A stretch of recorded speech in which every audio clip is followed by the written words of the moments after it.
up, everyone? Welcome to Archer Vision, my first official video, my first official review for MovieArcher.com, and we're talking about a big one. We are talking about a massive comic book tentpole this summer, the movie that is supposed to get the MCU back on track. We are talking about Fantastic Four. Directed by Matt Shakman, best known for his work on WandaVision, Fantastic Four First Steps brings Marvel's first family into the MCU, starring Pedro Pascal, Vanessa Kirby, Emma Moss-Backrack, Joseph Quinn, Julia Gardner, and Ralph Ineson. Set on an alternate Earth here, Earth 828. Shout out to Jack Kirby. August 28th was his birthday.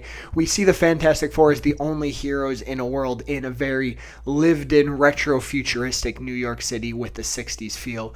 This team is met with incredibly personal stakes that challenges both them as a family and the world as a whole. And listen, I know there may be comic book fatigue, but after a movie like this, I'm telling you, comic book movies aren't going anywhere, because this is my favorite Marvel movie, my favorite MCU movie since Spider-Man No Way Home. What Matt Shakman does here is something truly impressive.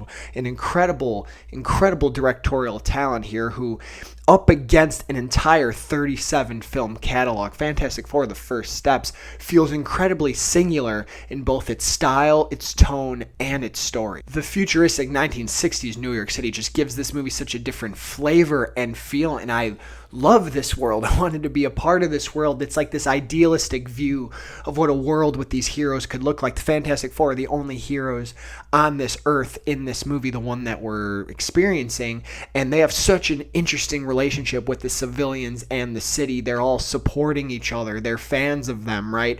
The world celebrates them, and the entire world feels safe, and it does feel like this utopia, and I thought that was very interesting and set the stakes for something very compelling going on. If something were to challenge that, right, it would be really catastrophic. I also have to highlight the VFX here, which is rare for a Marvel movie, especially an MCU movie in recent memory. The VFX CGI in this movie are gorgeous, absolutely stunning. In particular, there is a sequence in the middle of this movie that feels something out of Interstellar, out of Nolan, right? As some people say Kubrick, sure, but the CGI in this movie is incredible, and it is one of the most visually stunning comic book movies, I think, in recent memory, and I think that just adds to the experience, along with that future retro feel, the sci-fi, the cosmic stuff we go, and the scale, especially when we meet Galactus and the action with the Silver Surfer, Galactus, etc.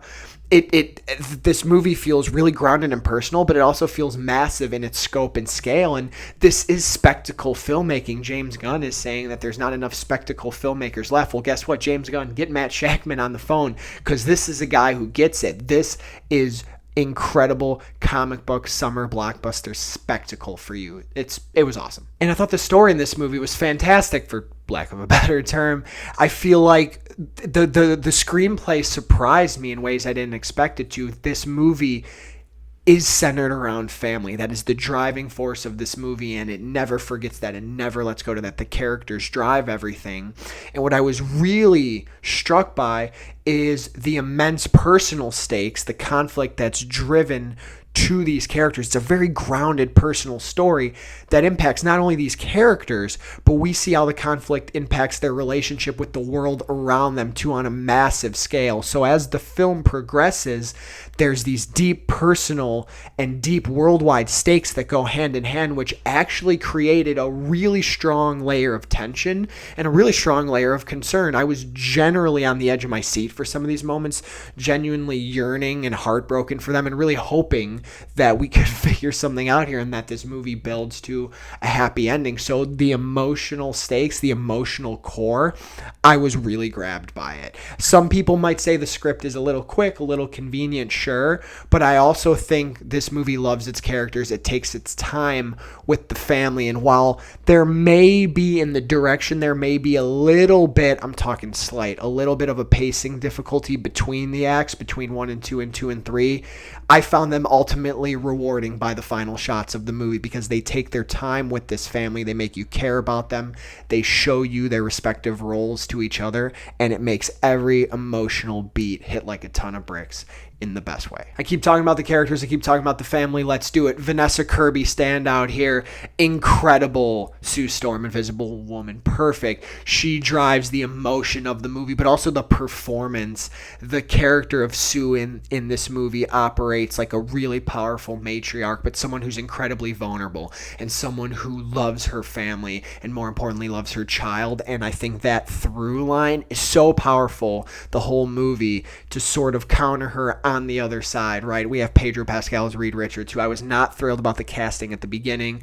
It slowly won me over time. He's freaking incredible in here. This guy is Reed Richards ripped from the pages. The burden of knowledge, the burden of responsibility, the burden of his desire to solve everything is on such full display, and his difficulty, right? His limitations to be interpersonal because of that shines through, but his stuff is awesome. His powers look incredible too. They hid those in the trailer. Joseph Quinn's Johnny Storm, though, it's hard to not say every character is a standout because they are. He has way more to do in this movie than the trailers let on.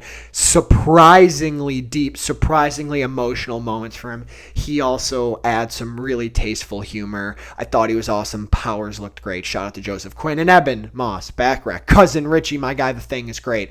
Ben Grimm is awesome in here. While I think he might have a little less to do than everyone else, his presence is just strong. His performance working off the other actors in the mocap is really strong, and there are a few little moments of emotion with him, quick ones, that I think do the trick too, and he is someone who I think at the end of the day holds the family together and sort of is the Rock, another pun, of the first family. Ralph Ineson as Galactus. This guy's voice is perfect. My God, he's intimidating. And like I said, the scale of Galactus is something that really works in here too. The motivations are simple.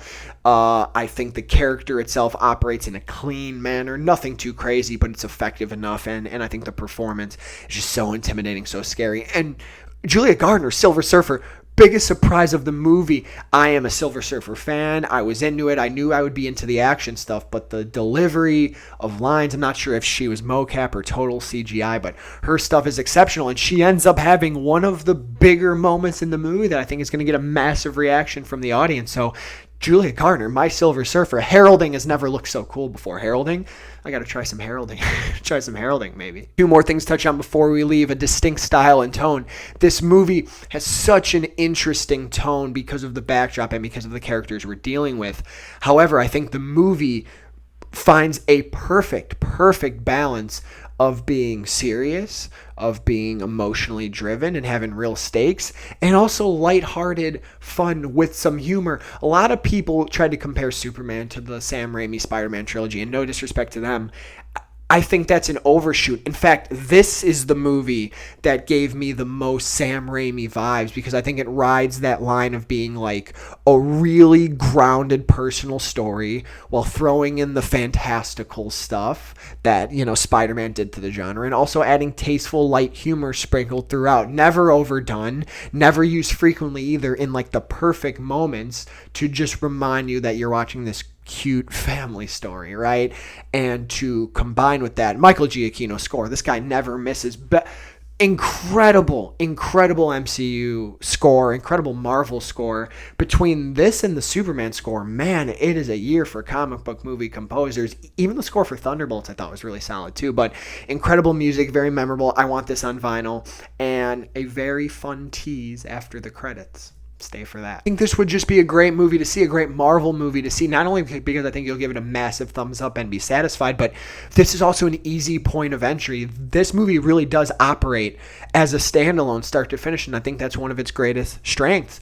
Anything it teases or sets up happens way after the credits, and I think that's important because in a genre, especially a brand who feels like it's so oversaturated, there's so many movies, TV shows, and characters, you could just jump right into this one and have an absolute blast. And if you want to keep going with Doomsday and Secret Wars and stuff, you can, because these characters are going to be a part of it. And honest to God, thank God they are, because these are A-list actors. These are A-list talent that we need their presence in these future movies.